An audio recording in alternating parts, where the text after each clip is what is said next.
6절부터 10절 말씀입니다. 함께 교독합니다. 그리스도의 은혜로 너희를 부르신 이를 이같이 속히 떠나 다른 복음을 따르는 것을 내가 이상하게 여기노라. 다른 복음은 없나니 다만 어떤 사람들이 너희를 교란하여 그리스도의 복음을 변하게 하려 함이라. 그러나 우리나 혹은 하늘로부터 온 천사라도 우리가 너희에게 전한 복음 외에 다른 복음을 전하면 저주를 받을지어다. 우리가 전에 말하였거니와 내가 지금 다시 말하노니 만일 누구든지 너희가 받은 것 외에 다른 복음을 전하면 저주를 받을지어다. 이제 내가 사람들에게 좋게 하랴 하나님께 좋게 하랴 사람들에게 기쁨을 구하랴 내가 지금까지 사람들의 기쁨을 구하였다면 그리스도의 종이 아니니라. 아멘. 이제 금주부터는 신약 성경 갈라디아서 묵상에 돌입을 했습니다. 몇 주 걸쳐서 갈라디아 말씀으로 갈라디아서 성경으로 설교를 하겠습니다. 바울과 바나바는 안디옥 교회에서 선교사로 파송을 받고 선교 여행을 시작합니다. 사도행전 13장에 나와 있습니다. 1차 선교 여행의 경로는 지도에서 보시는 바와 같습니다. 영어 대문자 C하고 이렇게 모양이 비슷합니다. 여러분 보시면 안디옥에서 오른쪽에 있는 안디옥, 저기는 이제 수리아 안디옥이라고 그럽니다. 같은 안디옥이 있어서 따로 구분합니다. 수리아 안디옥에서 출발해서 바나바의 고향인 이 섬이 고향입니다.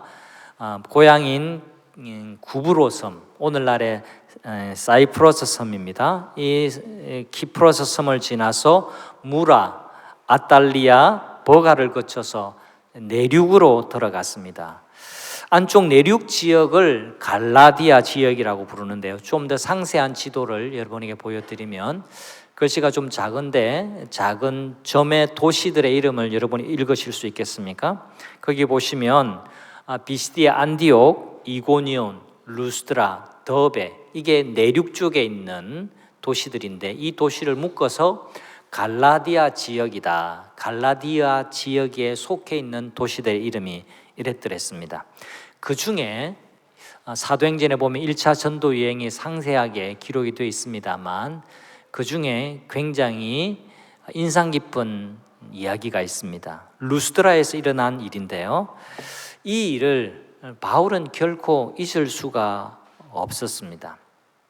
인근 도시, 그러니까 이렇게 올 때 비시디아 안디옥과 이고니온에서 복음을 전하고 극렬한 반대에 못 이겨서 또 이제 루스드라로 옮겨가서 복음을 전할 때였습니다. 이 극렬한 반대자들의 열심이 얼마나 됐는지 옆 도시 안디옥과 이고니온에서 바울을 쫓아왔어요. 어디까지? 루스드라까지. 여기 와서 사람들을 선동하고 이 이단자라고 고발하면서 바울을 돌로 쳤습니다. 돌로 쳐서 바울이 거반 죽었습니다. 성경을 볼까요? 얼마나 심하게 돌에 맞았는지 사람들이 죽은 줄 알고 성 밖으로 끌어냈는데 말입니다. 자, 14장 20절 우리 한번 같이 읽어보겠습니다. 그러나 제자들이 바울을 둘러섰을 때에 그는 일어나서 성 안으로 들어갔다. 아멘. 이튿날 바울은 바나바와 함께 더베로 떠났다. 저 사람 죽었구나 할 정도로 돌에 얻어맞아서 막 쓰러졌는데, 그래서 시체를 성 안에 둘 수는 없잖아요. 시체를 이 성 밖으로 끌어내서 던졌습니다. 그런데 툴툴 털고 일어나서 돌 맞았던 곳으로 이 바울이 다시 들어갔어요. 그냥 가볍게 지나칠 수 없는 장면입니다. 여러분, 이 상황을 어떻게 이해할 수 있을까요? 방금 전까지 돌에 얻어맞아가지고 피를 흘리고 정신을 잃을 정도로 사람들이 죽었구나 할 정도로 정말 죽을 고생을 했는데 다시 옷을 털고 그 성 안으로 들어가고 있는 바울의 모습을 한번 그려보십시오. 여러분, 이 상황을 어떻게 설명할 수 있을까요? 이야, 정말 미쳤구나. 복음에 미쳤구나. 미치지 않고서는 어떻게 이렇게 다시 성 안으로 들어갈 수 있을까? 여러분, 이것 외에는 달리 설명할 길이 없습니다.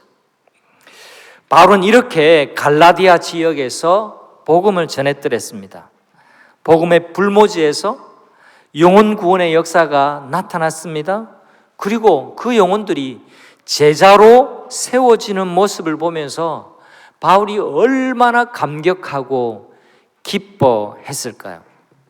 그런데 1차 전도 여행이 마치고 이제 그곳을 다 떠나온 뒤 어느 날 바울은 마치 뒤통수를 한 대 얻어맞는 듯한 충격적인 소식을 듣게 됩니다. 그게 무슨 소식이냐니까 유대주의자들, 그러니까 유대인 크리스찬, 교회 안에 이방인도 있고 유대인도 있는데 골수 유대주의자 크리스찬 중에 바울이 가르쳐준 복음이 잘못되었다라고 비난하고 다른 복음을 전하고 있다라는 소식이 바울의 귀에 들린 겁니다. 이들이 전한 다른 복음이라는 게 뭔가? 그걸 요약하자면 첫 번째, 믿음으로는 구원 얻는데 충분하지 않고 율법을 동시에 지켜야 한다라고 했습니다. 그 구체적인 예로 안식일을 지켜야 하고 그 다음에 초하루를 지켜야 하고 유월절을 지켜야 한다라고 계속해서 주장했습니다. 그리고 더 나아가서 남자들은 다 할례를 받아야 아브라함의 영적인 후손이 된다. 하나님의 언약 백성이 되니까 우리가 예수만 믿고 끝이 아니라 다 줄을 서서 할례를 받으세요. 이렇게까지 가르쳤습니다. 게다가 이 골수 유대주의자들은 바울의 사도성도 부인했습니다. 왜냐하면 바울이 베드로나 요한처럼 예수님을 3년 동안 따라다니지도 아니했고 예수님의 직계 제자가 아니었거든요. 그리고 부활하신 예수님을 직접 목격한 것도 아니었습니다. 그래서 이런 이유로 바울이 정말 사도의 자격이 있나? 그렇기 때문에 그가 전한 그 복음대로 안 살아도 돼. 이렇게 문제를 일으켰습니다. 거짓 교사들은 메시지와 메신저를 동시에 공격한 셈이 됩니다. 사단의 공격이 항상 이렇습니다. 메시지를 공격합니다. 그리고 메시지가 잘 무너지지 않을 때는 메신저를 공격합니다. 여러분, 예를 들어서 동부산 교회를 쉽게 어렵게 하려면요, 담임 목사에 대한 이상한 루머를 퍼뜨리면 됩니다. 이영선 목사가 있잖아, 뭐라 그러대. 위쪽에 있다가 왔다 하는데 알고 보니까 제주도에 있다가 왔대. 신학 공부 제대로 안 했대. 막 이런 헛소문 말입니다. 그러면 사람들 마음 가운데 설교 들을 때 설교는 잘 귀에 안 들어오고 저 양반이 제주도에서 온 거 정말 맞나? 뭐 이런 것만 생각나기 때문에 그래요. 그래서 괜히 사도성에 대해서 시비를 거는 게 아니라 바울이 전한 메시지가 마음에 안 들어서 그렇게 문제 제기를 하는 겁니다. 이런 문제로 갈라디아 지역의 교회는 큰 혼란에 빠지게 되었습니다. 그래서 바울은 혼란에 빠진 갈라디아 지역 교회에 편지 한 통을 써서 보내는데 그것이 바로 갈라디아서입니다. 갈라디아라는 교회가 따로 있는 게 아니라 이건 갈라디아 지역에 있는 그 교회들이 회람해서 함께 돌려보면서 이 편지를 꼭 읽어야 하는 그런 목적을 가지고 편지를 보냈다라는 겁니다. 자, 이제 본문 6절의 말씀을 보겠습니다. 그리스도의 은혜로 너희를 부르신 이를 이같이 속기 떠나 다른 복음을 좇는 것을 내가 이상히 여기노라. 여러분, 특이하게도 갈라디아서에는 다른 복음이라는 말을 계속해서 언급하고 있습니다. 6절에도 7절에도 8절에도 9절에도 우리가 오늘 읽었던 이 짧은 본문 안에 4번이나 다른 복음, 다른 복음을 쫓는 것 내가 이상하게 여긴다. 지금 바울이 말하고 있습니다. 내가 너희들에게 돌 맞아 죽을 만큼 죽을 고생을 하면서 너희에게 그리스도의 복음을 증거했는데 이제서 그 복음을 떠나서 다른 복음에 귀를 기울이는 것이 정말 이상해 라고 지금 바울이 이야기하고 있는 겁니다. 바울의 감정이 매우 격양되어 있습니다. 이렇게 격한 감정을 드러낸 글은 다른 복음서에서는 다른 서신서에서는 찾아볼 수가 없습니다. 6절에 이어서 7절 말씀을 보십시다. 다른 복음은 없나니 다만 어떤 사람들이 너희를 요란케 하여 그리스도의 복음을 변하려 함이니라. 다른 복음과 그리스도의 복음이 지금 대치되고 있다는 걸 이야기합니다. 그 다음에 8절과 9절을 함께 볼 텐데요. 같이 읽어봅니다. 그러나 우리나 혹 하늘로부터 온 천사라도 우리가 너희에게 전한 복음 외에 다른 복음을 전하면 저주를 받을지어다. 9절 우리가 전에 말하였거니와 내가 지금 다시 말하노니 만일 누구든지 너희의 받은 것 외에 다른 복음을 전하면 저주를 받을지어다. 아멘. 여러분, 저주라는 단어가 얼마나 강한 단어입니까? 그런데 8절과 9절에 2번이나 너희가 다른 복음을 전하면 저주를 받게 될 것이다. 2번이나 경고합니다. 예수 그리스도를 믿는 믿음만으로는 충분하지 않고 의로워지려면 예수 공로 외에 자신의 공로를 더 얹어야 한다? 이런 주장은 예수 십자가 보혈이 내 죄를 사하기에는 충분하지 않다라고 말하는 것과 다름이 없는 가르침입니다. 구원받을 자격을 얻기 위해서 선행이나 구제나 봉사활동이나 헌금을 통해서 지푸라기만큼이라도 나의 공로를 얹으려고 하는 그 순간부터 그리스도 십자가의 죽음을 모독하는 것이 됩니다. 여러분, 내 공로는 필요 없어요. 내 공로는 아무짝에도 필요 없습니다. 오직 예수 그리스도의 십자가의 공로, 십자가의 은혜만 우리를 구원하실 수 있음을 믿으시기를 바랍니다. 그럼에도 불구하고 많은 사람들이 마음 한켠에 오늘날의 교회 안에 있는 사람들조차도 내가 예배를 잘 드려야 하고 내가 헌금도 빠지지 말아야 하고 주일 성수도 잘 해야 하고 그래야 천국에 가는 것처럼 오해하고 있습니다. 그렇지 않습니다. 누구든지 주 예수를 믿기만 하면, 믿으면 구원을 얻는 줄 믿으시기를 바랍니다. 그러면 예배 안 드려도 되겠네요. 매주 교회 안 와도 되겠네요. 찬양대 안 해도 되겠네요. 헌금 안 해도 되겠네요. 그렇게 나가면 또 안 됩니다.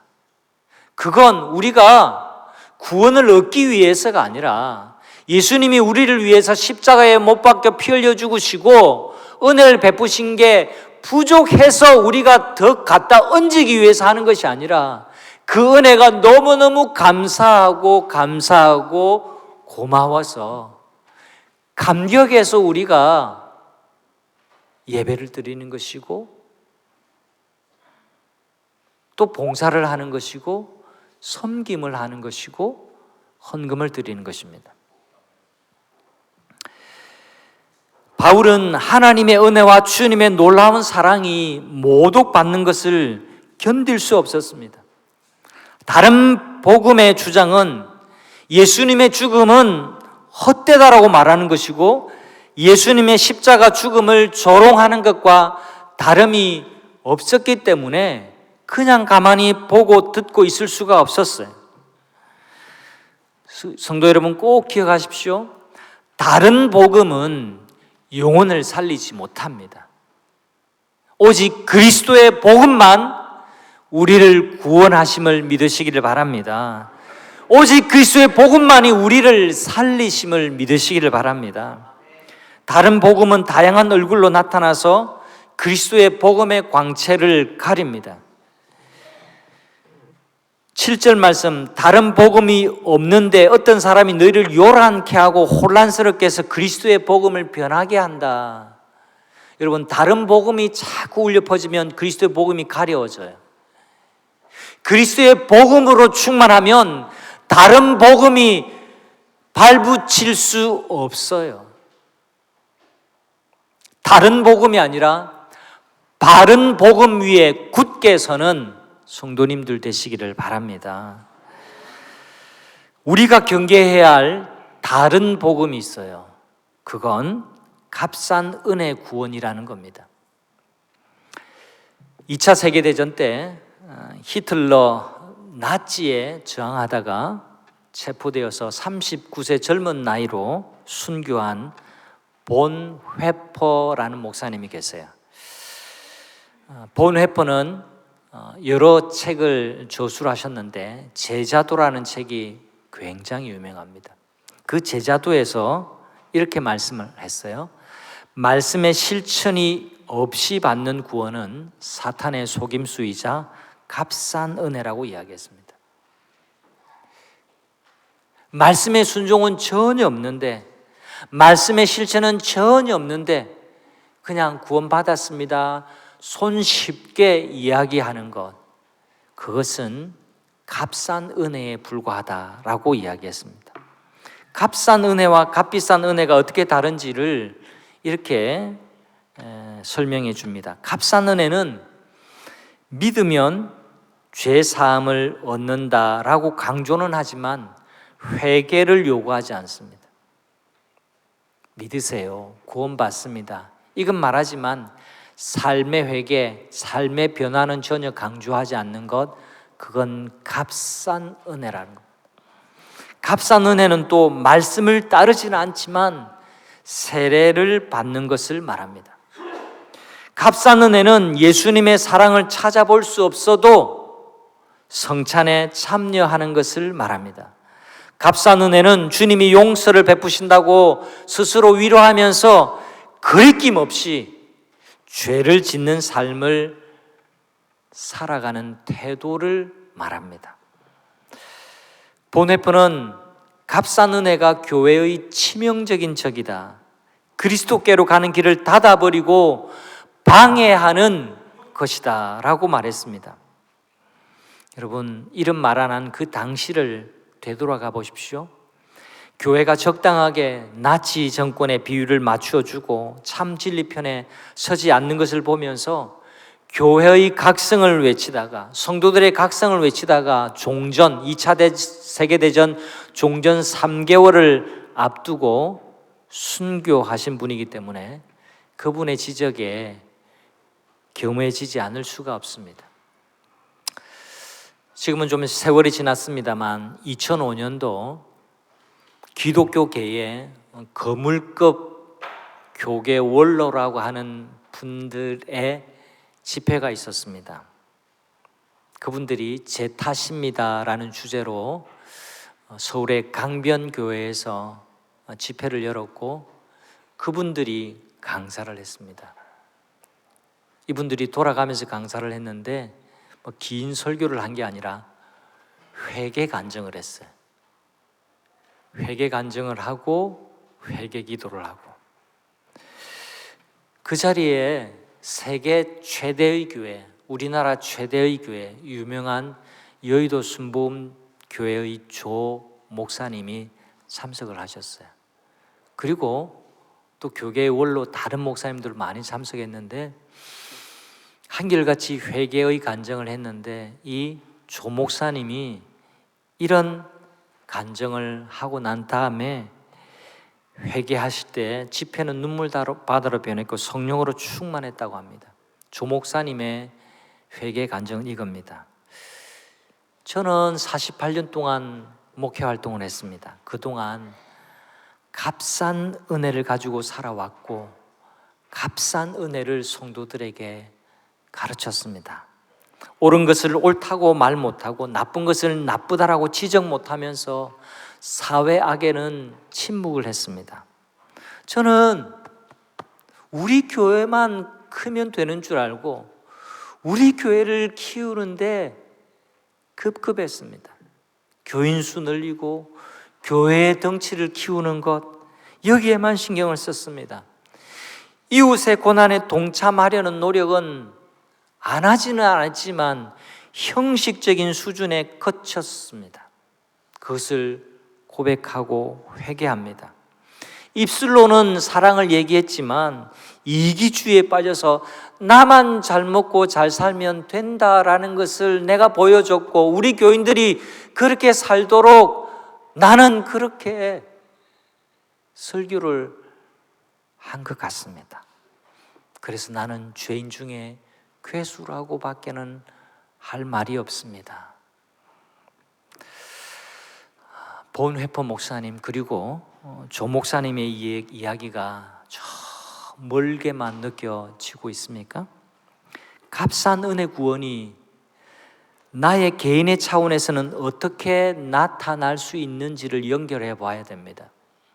오늘날 성도들을 위협하는 다른 복음은요, 단지 십자가의 은혜로 구원받고 천국 간다라는 신앙의 차원에 머물러 있는 태도, 이것이 우리 성도들을 위협하는 값싼 은혜입니다.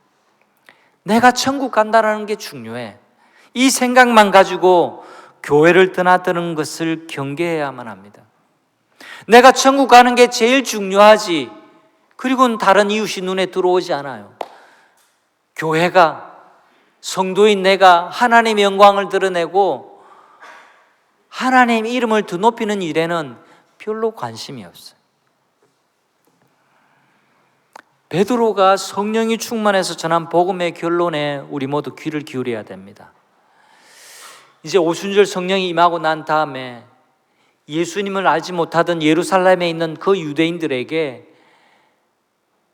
베드로는 이렇게 말씀을 전합니다. 마지막 결론으로 사도행전 2장 36절, 그런즉 이스라엘 온 집은 확실히 알지니 너희가 십자가에 못 박은 이 예수를 하나님이 주와 그리스도가 되게 하셨느니라.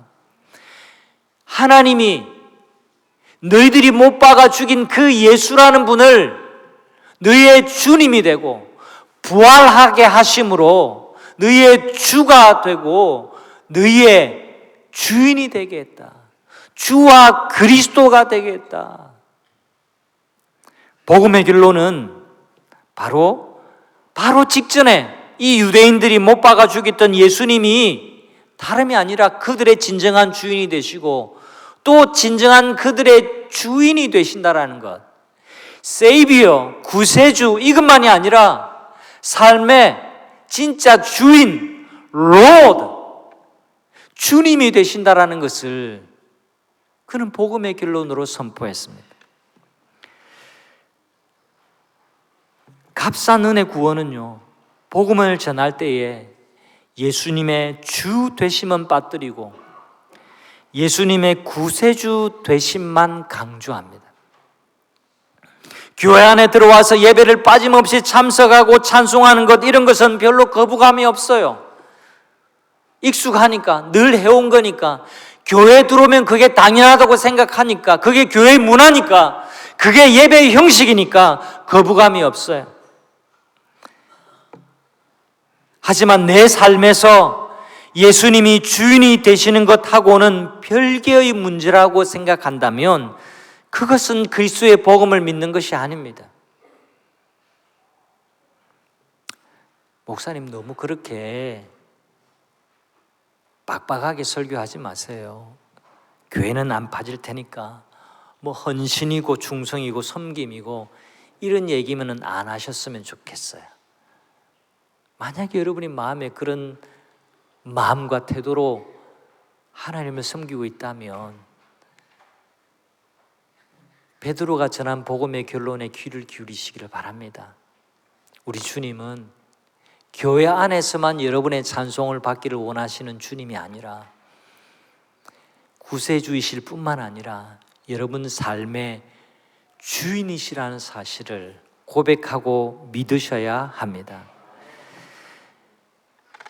우리 주님이 예배하는 날에는 주님이지만 교회 문 밖을 나서면서, 그럼 한번 상상해 보세요. 이런 모양을. 여러분 가운데 많은 분들이 교회 문 밖을 나서면서 주님 이제 됐고요, 이제 여기 손 놔주세요, 여기까지입니다, 더 이상 따라오지 마세요, 이제부터 제 삶을 살겠습니다, 구세주는 인정한다니까요. 그런데 여기까지 종교적인 영역에만 저를 건드리시고 제 직장 가는 것, 가정생활하는 것, 그 다음에 다른 사람 만나는 것, 사회활동하는 건 예수님 건들지 마세요. 더 이상 따라오지 마세요. 만약에 여러분 마음으로 그런 중심으로 살고 있으면 그건 바른 복음, 그리스도의 복음 아래 사는 삶이 아닙니다. 어쩌면 여러분에게 좀 부담이 되고 거부감이 들지도 몰라요. 주님이 우리 주인이시라고, 우린 주님의 종이라고. 자꾸 주인이라는 말이 거부감이 느껴지십니까? 근데 그 주인이라는 말이 자꾸 악덕 사장님 생각해서 그래요. 그냥 무자비한 주인만 생각해서 그래요. 성경에서 우리 주님이 구세주와 주인이 되신다라고 할 때 그 주인은요, 우리의 생각을 뛰어넘는 파격입니다. 여러분, 벌레만도 못한 죽어 마땅한 죄인인 우리를 위해서 하나님이신 그분이 하나님과 동등됨을 취하지 아니하시고 사람의 몸으로 사람의 모양을 입으시고 이 땅 낮은 곳에 오신 것, 이것이 얼마나 큰 파격인지 생각해 보십시오. 그리고 내 죄를 대신해서 죽으셨어요. 죽지 않아도 될 분이 내 죄를 용서해 주시기 위해서 죽으셨어요. 세상에 이것보다 더 큰 놀라운 파격이 어디 있습니까? 하늘 아버지가 탕자와 같은 우리, 하나님을 버리고 배반하고 돌아선 탕자와 같은 우리를 자녀 삼으셨어요. 이것보다 더 큰 파격이 어디 있어요? 성경은 파격적인 이야기로 가득합니다. 우리는 이미 파격적인 은혜를 입은 사람들입니다. 근데 주님이 우리의 주인이시라고요? 이것 또한 파격이라는 것을 여러분 기억하십시오. 우리를 부려먹지 못해서 안달이 난 주인이 아니라 우리 삶을 책임져 주시기 위해서 우리를 가이드해 주시고 보호해 주시고 이끌어 주시고 안절부절하시는 우리의 좋으신 주인이시라는 사실을 기억하시기를 바랍니다. 이 주인께 맡기는 것이야말로 진정한 믿음입니다. 그리스도의 복음은 예수님의 구세주 되심을 믿고 동시에 예수님이 내 삶의 주인이 되시는 것을 인정하는 믿음입니다. 교회에서 내가 집사인 것은 알고 인정하는데 내 직장 생활과 내 일상 생활에서 그것은 잠시 가리고 싶다면, 가리고 좀 잊어버리고 살고 싶다면 그건 바른 복음이 아닙니다. 그리스도의 복음이 아닙니다. 내가 가정에서 자녀를 양육하면서 말씀대로 가르치는 것은 별로 관심이 없고 세상의 가치나 세상의 방식으로 자녀를 이끌고 있다면 가정에서 예수님은 주님이 아니신 겁니다. 믿음의 가르침을 내가 지적으로는 동의하는데 삶의 변화를 수반하는 믿음이 아니라고 한다면 그것은 그리스도의 복음을 믿는 것이 아닙니다. 설교 들을 만하지, 이 정도는 들어주지, 그런데 난 안 변해, 절대로 안 변해, 변하기 싫어, 이러고 있으면 여러분은 그리스도의 복음을 믿는 것이 아닙니다. 우리가 하나님의 말씀은 취미로 듣는 것이 아닙니다.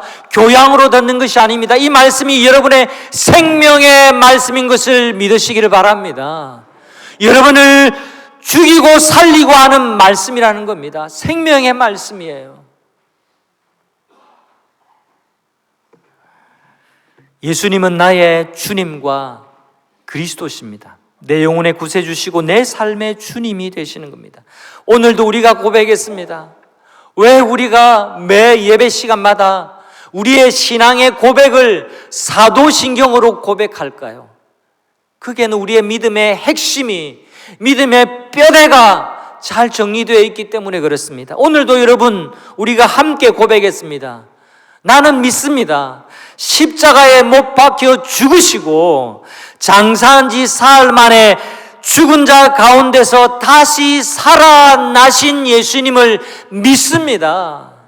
여러분, 우리는 십자가에 죽으신 예수님만 믿는 것이 아니라 살아계신 주님, 부활하신 주님, 내 삶에 여전히 깊은 관심을 두고 계시고 내 삶을 간섭하시고 내 삶을 이끄시고자 하시는 우리 삶의 주인이신 예수님을 우리는 믿는다라고 고백하는 겁니다.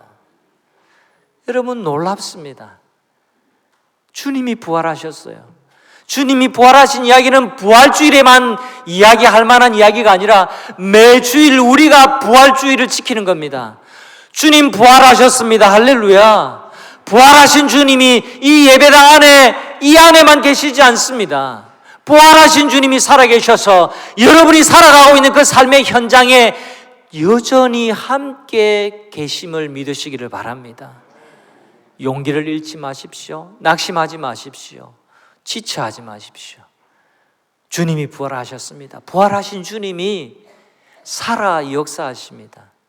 여러분이 주인이라고 부르는 그 순간, 주인이라고 인정하고 고백하고 살 때 그 주인이 우리의 삶을 책임져 주심을 믿으시기를 바랍니다. 여러분, 그리스도의 복음은 우리에게 강요하는 게 아닙니다. 다른 복음은 할례를 받아야 된다, 안식일을 지켜야 된다, 유월절을 지켜야 된다, 율법 하나도 빠뜨리지 말고 예수님 십자가 은혜도 믿지만 율법도 지켜야 된다라고 우리에게 더 얹히는 거지만 그리스도의 복음은 그것으로 충분하다는 겁니다. 예수님이 내 죄를 위해서 십자가에 못 박혀주시고 부활하신 것으로 충분하다라는 겁니다. 그런데 그 충분하다는 것을 믿으면 그 주님이 우리의 주인이시라고 고백하지 아니할 수 없습니다. 죽으시고 부활하시는 그 능력의 주님이 내 삶도 능력으로 임하시고 이끄시는 것을 믿습니다 라고 고백하는 것이 그리스도의 복음입니다. 그리스도가 지금도 여전히 살아계심을 믿으시기를 바랍니다. 어제 학습과 세례와 입교문답을 했습니다. 제가 제일 중요하게 확인하는 것은 예수님을, 특히나 세례를 받으려고 준비하는 분들이 예수님을 확실히 믿는지 교육 가운데 꼭 확인하도록 제가 당부합니다. 그게 안 믿으시면 다음번에 다시 교육을 받고 또 그 확신이 들 때까지 믿음 생활 계속 이어가는 겁니다. 그전에는 구도자로 살아도 됩니다. 근데 학습은 긴가민가하고 아직 안 믿어진다, 그런데 내가 믿어볼 마음이 있다 하면 학습은 얼마든지 주려고 합니다. 그러나 세례는 안 믿어지는데 내가 이제 교회도 한 2년 나와봤고 또 우리 어머니가 여기 집사고 또 내 아는 사람이 또 내고 내가 교회 나온 지 얼마나 되는데 한 2년 지났는데 안 받으면 내 체면도 안 서고, 그래서 세례를 받는 것이면 세례를 받으시면 안 됩니다. 내년에 또 세례를 줄 때 여러분, 세례 지원하시는 분들 예수님이 안 믿으시면 세례를 받으시면 안 됩니다. 받을 필요도 없습니다. 받을 이유가 없습니다. 안 믿어지는데 세례를 받는다고 뭐 달라지느냐? 달라지지 않습니다. 세례는 예수님이 믿어져야 받습니다. 천천히 받아도 됩니다.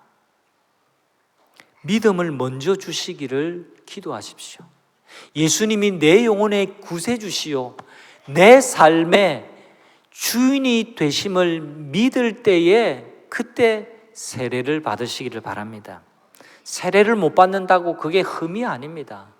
그게 지적 내용이 아닙니다. 믿어질 때 받으면 되는 거예요. 그래서 제가 내심 사실은 긴장을 좀 합니다. 세례 문답을 할 때는 달리 긴장이 아니라 영적인 긴장이죠. 문답을 할 때 이분이 정말 안 믿어진다고 하면, 그래서 안 믿어진다고 하는데 목사의 양심으로 안 믿어져도 세례 받으세요 이렇게 할 수는 없잖아요. 여러분, 그런 목사 원하세요? 그럴 수는 없어요. 그분을 위해서도, 저를 위해서도, 교회를 위해서도, 복음을 위해서도 그래서는 안 됩니다. 적당하니까, 교회 좀 오래 나왔으니까 세례를 줄 필요는 없습니다. 저는 긴장을 하고 어제 문답을 했는데 총 4분의 세례 대상자 가운데 모두 다 확실한 믿음을 고백하고 세례 받겠다고, 예수님이 믿어진다고, 예수님이 죽으시고 부활하신 나의 주님이신 것이 믿어진다고. 한 명은 중학생이고, 한 명은 30대고, 한 명은 40대고, 한 명은 50대입니다. 여러분, 나이 많아서 예수님 믿기 그리 쉽지 않습니다. 그런데 믿어진대요. 설교가 들리냐고. 들린다고. 그래서 어제 얼마나 문답하면서 제가 하나님께 감사했는지 모릅니다. 제 마음이 얼마나 부담이 들었는지 모르고요. 이런 영혼이 구원받는, 세례받는 분들이 많아지기를 우리 주님의 이름으로 소원합니다. 여러분, 세례받는 4분의 성도님들이 한결같이 신앙을 고백했는데 오늘 설교를 통해서 어제 못한 이야기 조금 더 합니다. 나를 구원하신 구세주이심만을 믿는 것이 아니라 이제 세례를 받으면 여러분은 죽고 여러분 안에 예수님이 사신다라는 것을 공적으로 표시하는 겁니다. 그래서 영혼의 구세주일 뿐만 아니라 여러분 삶의 주인으로 예수님을 모셔드리고 예수님이 내 삶의 주인이 되신다라는 고백을 날마다 하면서 더 깊은 믿음의 세계로 들어가시기를 주님의 이름으로 축원합니다. 뿐만 아닙니다. 이미 세례 받은 분들은요, 이 믿음으로 다음 주에 있을 성찬에 임해야 됩니다. 이 믿음 없이 그냥 내가 몇 년 나온 집사니까 세례를 받았고 성찬이니까 성찬을 한다, 이게 아니라 주님이 내 삶의 주인이십니다. 이 고백을 가져야 됩니다. 성찬은 구세주 되심만을 고백하지 않고 주인 되심을 함께 고백해야 올바른 성찬이 됩니다. 여러분의 삶이 다른 복음이 아니라 바른 복음, 그리스도의 복음으로 충만해지시기를 우리 주님의 이름으로 축원합니다. 우리 다 함께 오늘 말씀 기억하면서 315장